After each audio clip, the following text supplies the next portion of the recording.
Assalamualaikum warahmatullahi wabarakatuh. Perkenalkan kami dari kelompok 13.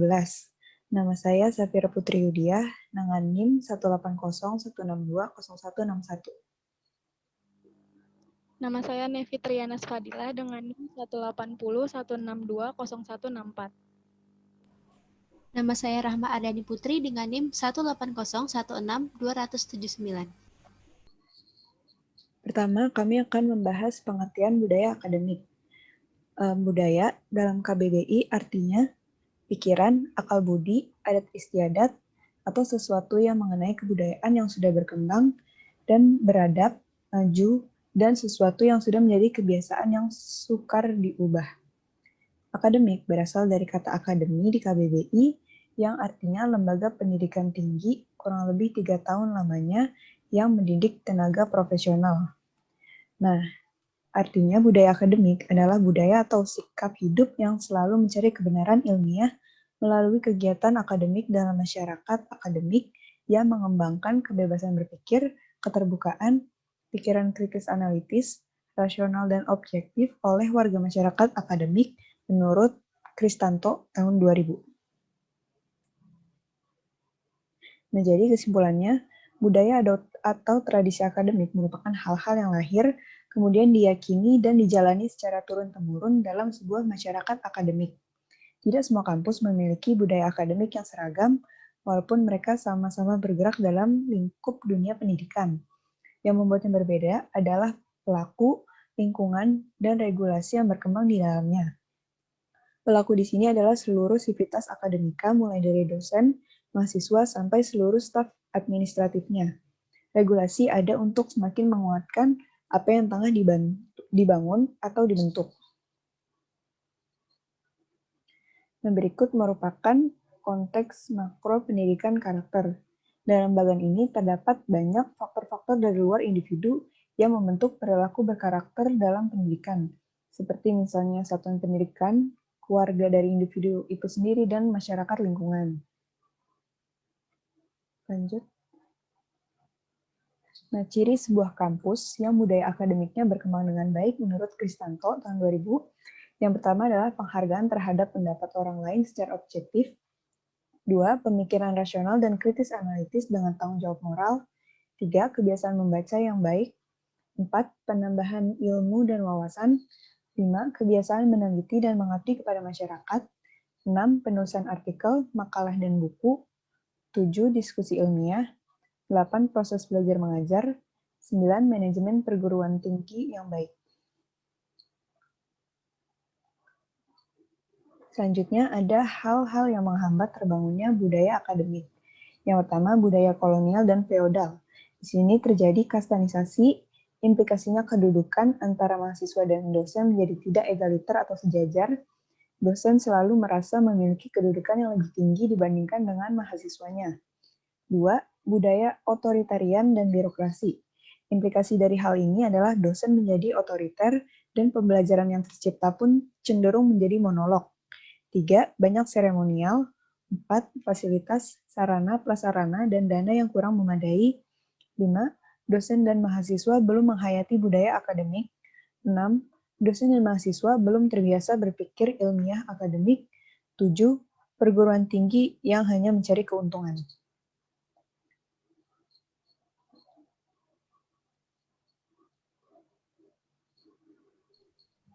Faktor-faktor yang dapat mendorong terbangunnya budaya akademik menurut Kristanto tahun 2000. Pertama, sikap mental dan tanggung jawab dosen dan mahasiswa dalam mengembangkan budaya akademik melalui PBM. Kedua, sikap mental dan tanggung jawab pimpinan mengembangkan budaya akademik melalui penyelenggaraan aktivitas Tridharma PT. Yang ketiga, sikap mental dan tanggung jawab karyawan dan staf administrasi mengembangkan budaya akademik melalui pelayanan kegiatan akademik. Yang keempat, kecukupan dana, fasilitas, sarana, prasarana untuk mengembangkan budaya akademik melalui kegiatan Tridharma PT. Yang terakhir, lingkungan sosial budaya, masyarakat untuk mengembangkan budaya akademik. Cara meningkatkan budaya akademik menurut Nur Syam. 1. Pengembangan SDM, dosen, karyawan, mahasiswa. Yang kedua, pengembangan infrastruktur pendidikan ruang kuliah, laboratorium, ICT, perpustakaan, dan sarana prasarana lain pendukung pendidikan. Yang ketiga, pengembangan kinerja sivitas akademika atau dosen, karyawan, mahasiswa. Pengembangan manajemen berbasis kepuasan pelanggan. Yang keempat, peningkatan kualitas pembelajaran atau pembelajaran berbasis media, perpustakaan, dan ICT. Yang kelima, peningkatan lingkungan dan budaya akademik. Yang keenam, tersedia jaminan mutu. Yang ketujuh, tersedia perpustakaan yang berkualitas atau ILL, Digital Library, OPIC, dan sebagainya. Yang ke-8, tersedia ICT yang sangat berkualitas. Yang ke-9, tersedia laboratorium yang berbasis kebutuhan. 10. Tersedia infrastruktur pendidikan atau kelas, ruang diskusi, seminar, ruang dosen, ruang pimpinan, dan sebagainya. Ke-11, terselenggara forum diskusi, seminar, dan workshop. Yang ke-12, terselenggara tradisi akademik berbasis kebutuhan mahasiswa atau pembelajaran berbasis kebutuhan seperti program bahasa asing, keterampilan komputer, dan sebagainya. 13. Terselenggara tradisi penulisan ilmiah baik berbasis riset lapangan atau pemikiran. 14. Terselenggara eksperimentasi pengembangan masyarakat. 15. Dihasilkan dosen yang memiliki kapabilitas. 16. Dihasilkan karya tulis ilmiah melalui jurnal, koran, majalah, dan juga buku. 17. Dihasilkan karya ilmiah berupa research report yang outstanding, dan 18. Dihasilkan output dan outcome pendidikan yang memadai. Pengertian integritas akademik. Pengertian integritas menurut KBBI adalah mutu, sifat, atau keadaan yang menunjukkan kesatuan yang utuh sehingga memiliki potensi dan kemampuan yang memancarkan kewibawaan dan kejujuran. Menurut Kamus Oxford atau dalam Gabriela dan DKK tahun 2012, integritas didefinisikan sebagai kualitas seseorang dalam menjaga dirinya tetap jujur dan memiliki prinsip moral. Dari konsep pengertian di atas, tergambar bahwa intisari dari integritas adalah kejujuran. Aspek integritas akademik. Yang pertama, jujur atau honesty. Yang kedua, menghormati. Yang ketiga, kepercayaan. Keempat, adil. Dan kelima, bertanggung jawab atau responsibility.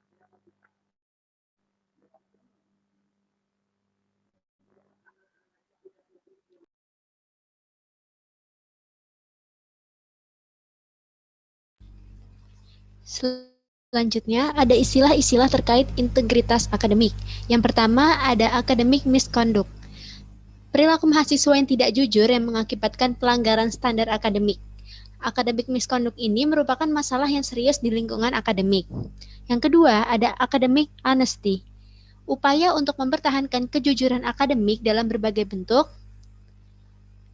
sebagai hasil karya mahasiswa atau institusi, mencerminkan upaya mahasiswa atau institusi tersebut secara akurat. Yang terakhir ada research or scientific misconduct. Research misconduct adalah fabrikasi, falsifikasi, atau plagiarisme yang dilakukan dalam mengajukan proposal, melaksanakan dan mereview penelitian, ataupun melaporkan hasil penelitian. Lalu selanjutnya ada jenis disintegritas akademik. Yang pertama ada absen. Absen adalah ketidakhadiran pada kegiatan pembelajaran dengan ataupun tanpa alasan yang dapat dibuktikan. Yang kedua ada plagiarisme. Adalah menggunakan pemikiran, proses, hasil, ataupun tulisan orang lain, baik yang dipublikasikan atau tidak, tanpa memberikan pengakuan ataupun penghargaan dengan menyebutkan sumber referensinya secara lengkap. Yang ketiga ada curang atau cheating. Cheating adalah setiap usaha yang dilakukan bertujuan untuk mengambil keuntungan yang tidak adil dalam proses pembelajaran atau penilaian. Yang keempat, ada kolusi. Kolusi berarti bekerja sama dengan mahasiswa lain untuk mempersiapkan atau mengerjakan penugasan yang akan dinilai. Selanjutnya ada fabrikasi, yaitu mengarang data atau hasil penelitian ataupun dalam mencatat atau melaporkan hasil penelitian tersebut. Yang keenam, ada falsifikasi, yaitu memanipulasi material, peralatan, atau proses penelitian, atau mengubah atau menghilangkan data atau hasil penelitian sehingga hasil penelitian tidak tertata secara akurat.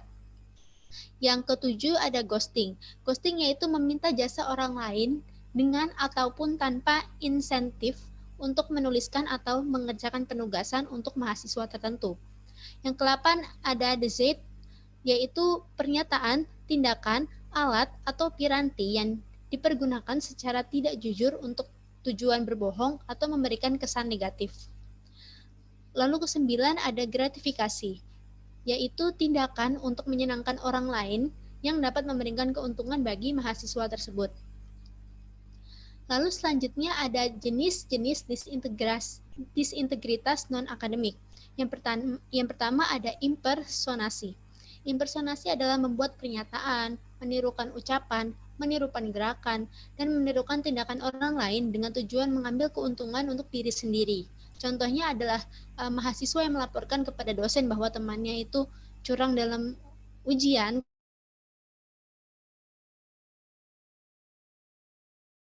Tidak ada. Kedua ada pelecehan. Pelecehan adalah tindakan yang merendahkan martabat orang lain, dapat berupa pelecehan intelektual dan seksual kepada sesama mahasiswa, staf non-akademik, maupun dosen.